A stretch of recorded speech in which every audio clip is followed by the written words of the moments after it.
Hello नमस्कार साथियों, स्वागत है आप सभी का शालू आर्ट क्लास में। तो जैसा कि आप लोग को पता चल ही गया है कि अब जो है टीजीटी पीजीटी में जो मेन सब्जेक्ट है उसके अलावा सामान्य ज्ञान यानी कि जीके, जनरल नॉलेज ये भी पूछा जाएगा। उसके लिए बहुत ही बेहतरीन बुक मैं लेकर आई हूँ जिसका जो है सामान्य ज्ञान सार संग्रह। मैं आपको एक टाइप से वन लाइनर क्वेश्चन जैसे मैं कला के बताती हूँ, चित्रकला के, उसी तरह से मैं बताऊंगी। तो चलिए शुरू करते हैं बिना समय व्यर्थ किए। इसमें जो है 25,000 से भी ज़्यादा प्रश्न हैं। बहुत ही रोचक तरीके से बताया गया है, इसमें सारी डिटेल है। आप मंगा भी सकते हैं इस बुक को, तो अच्छे से देख लीजिए। और जो है चलिए शुरू करते हैं। तो इसका फर्स्ट चैप्टर है भारत का इतिहास। तो इसमें देखते हैं क्या क्या आएगा। प्राचीन भारत है हमारा, सिंधु या हड़प्पा सभ्यता, ये हमारी कला की बुक में भी है। तो चलिए अच्छे से इसके प्रश्न देख लेते हैं। सबसे पहले हड़प्पा सभ्यता का सर्वाधिक मान्यता प्राप्त काल है तो 2500 ईसा पूर्व से 1750 ईसा पूर्व है। अगला प्रश्न है सिंधु घाटी की सभ्यता में घोड़े के अवशेष कहाँ मिले हैं? तो सुरकोटदा में मिले हैं। ठीक है, अच्छे से देखते जाइए और जो है पॉज कर करके लिखते भी जाइए। सिंधु घाटी स्थल कालीबंगन किस प्रदेश में है? राजस्थान में है। किस पदार्थ का उपयोग हड़प्पा काल की मुद्राओं के निर्माण में मुख्य रूप से किया गया था? तो सेलखड़ी से किया गया था। हड़प्पा सभ्यता किस युग की थी? तो कांस्य युग की थी। सिंधु घाटी सभ्यता के लोगों का मुख्य व्यवसाय क्या था? तो व्यापार था। हड़प्पा सभ्यता के निवासी थे तो शहरी थे। सिंधु सभ्यता के घर किससे बनाए जाते थे? तो ईंट से बनाए जाते थे। हड़प्पा वासी किस वस्तु के उत्पादन में सर्वप्रथम थे? तो यहाँ पे कपास हो जाएगा। कपास में सर्वप्रथम कपास के उत्पादन में सर्वप्रथम रहते थे। तो हड़प्पा सभ्यता का सर्वप्रथम खोजकर्ता कौन था? तो दयाराम साहनी। ये क्वेश्चन हमारी कला की बुक में भी है। चलिए आगे बढ़ते हैं। सिंधु सभ्यता का पत्तन नगर यानी बंदरगाह जिसको बोलते हैं कौन सा था? तो लोथल था। तो लोथल क्या था? बंदरगाह था। इसको नोट कर लीजिएगा। पैमानों की खोज ने यह सिद्ध कर दिया है कि सिंधु घाटी के लोग माप और तौल से परिचित थे। यह खोज कहाँ पर हुई? तो लोथल में हुई। मोहनजोदड़ो को किस एक अन्य नाम से भी जाना जाता है? मृतकों का टीले के नाम से भी जाना जाता है। हड़प्पा सभ्यता का प्रचलित नाम है सिंधु घाटी की सभ्यता। कपास का उत्पादन सर्वप्रथम सिंधु क्षेत्र में हुआ जिसे ग्रीक या यूनान के लोगों ने किस नाम से पुकारा? तो सिंडन नाम से पुकारा। सिंधु घाटी सभ्यता जानी जाती है अपने नगर नियोजन के लिए। भारत में खोजा गया सबसे पहला पुराना शहर था तो हड़प्पा था। भारत में चांदी की उपलब्धता के प्राचीनतम साक्ष्य मिलते हैं तो हड़प्पा संस्कृति में मिलते हैं। हड़प्पा में एक उन्नत जल प्रबंधन प्रणाली का पता चलता है तो धौलावीरा में चलता है। हड़प्पा सभ्यता की खोज किस वर्ष हुई थी? तो 1921 ईस्वी में हुई थी। हड़प्पा के मिट्टी के बर्तनों पर सामान्यतः किस रंग का उपयोग हुआ था? तो लाल रंग का उपयोग हुआ था।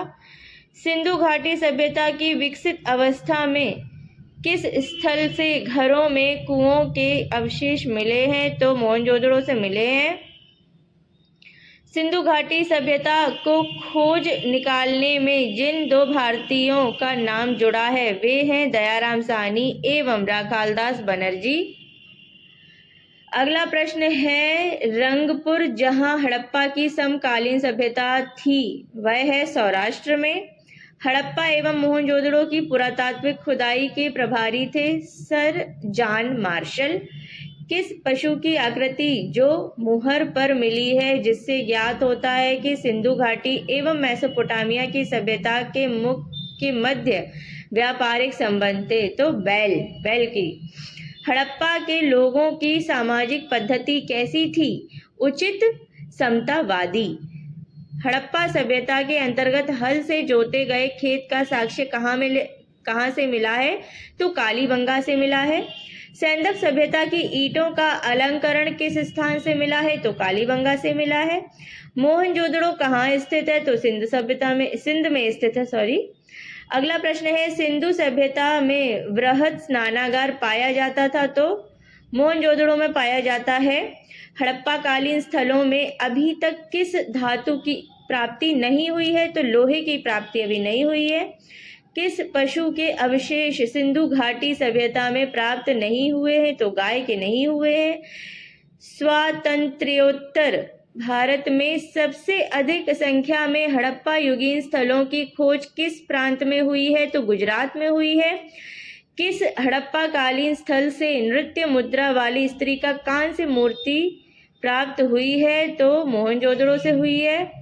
हड़प्पा वासी किस धातु से परिचित नहीं थे? तो लोहे से परिचित नहीं थे। किस हड़प्पा कालीन स्थल से युगल शवाधान का साक्ष्य मिला है? तो लोथल से मिला है।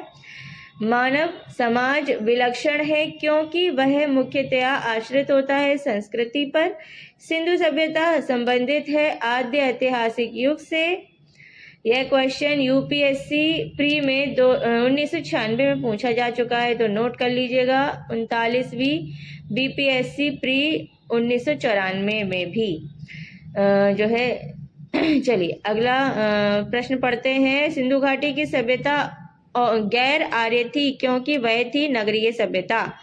सिंधु घाटी सभ्यता को आर्यों से पूर्व की रखे जाने का महत्वपूर्ण कारक है मृद भांड। अगला प्रश्न है, सिंधु घाटी संस्कृति वैदिक सभ्यता से भिन्न क्यों थी?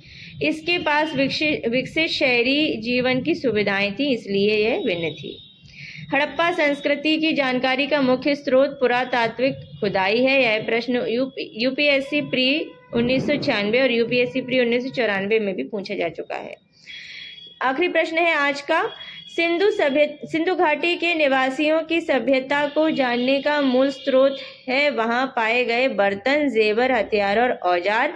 इसी के साथ आज के बहुत ही महत्वपूर्ण सामान्य ज्ञान के वन लाइनर क्वेश्चन खत्म होते हैं। अच्छे से रिपीट पर देखिएगा, शेयर कर लीजिएगा।